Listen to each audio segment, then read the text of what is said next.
The purpose of this experiment is to observe Newton's second law of motion, which basically states that F net equals mass times acceleration.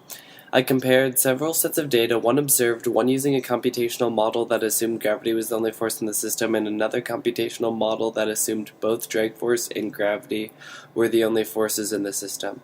I found that by ignoring the drag force, the computational model displaced considerably more than I had observed.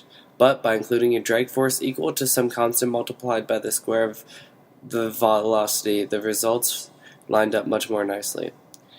For the experiment itself, I observed a plastic silicon cell phone case being dropped with an initial zero velocity.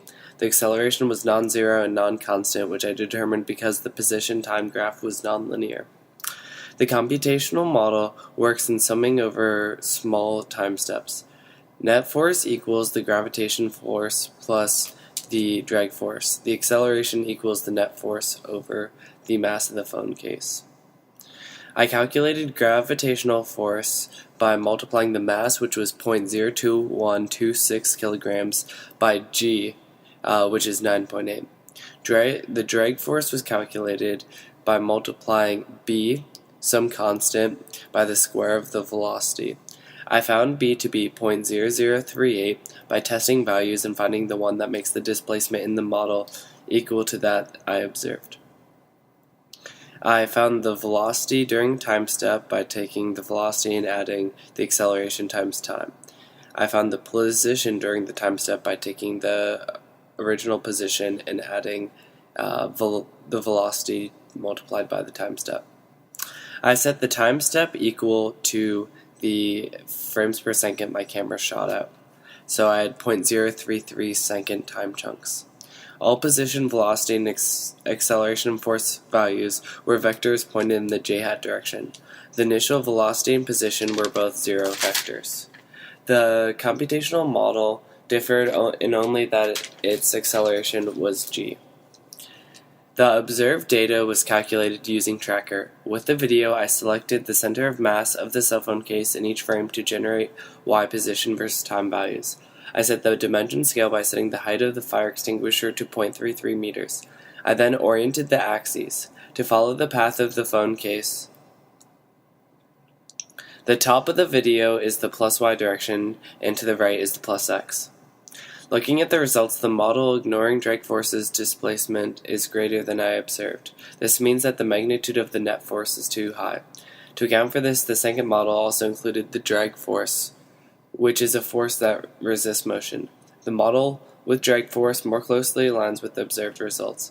The coefficient b was chosen to fit the data at the beginning and end points. However, the model does not do a great job of predicting the in-between points. This is because while dropping the phone case, it twirled some, thus reducing the cross-sectional area and by extension, drag force, and speeding up the phone case. As a result, the phone initially traveled faster than predicted. To meet at the end point, the predicted curve had to move faster than the observed curve during the second half. Using Tracker generally has some innate human errors that you have to consider, such as the blurred footage of the phone case made selecting the center of mass imperfect, and the clicks were not perfectly aligned along the y-axis. The computational model that includes a drag force predicts a terminal velocity. Because drag force and gravitational force are in opposite directions, there exists a value for the velocity such that the drag force equals the gravitational force. At that point, the net force will be zero, so that velocity will remain the same. Because the gravitational force is constant and drag force depends on the square of velocity, which is confident after reaching this point the object will remain at constant velocity and will appear linear on position versus time graphs.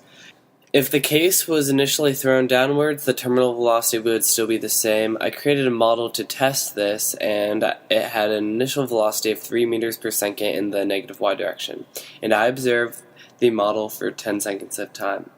Comparing this result to my other computational model proved that the lines were linear and parallel. Remember, slope of position versus time is velocity, and parallel implies same slope. Thus, the velocities are equal, and because they are linear, they are also terminal.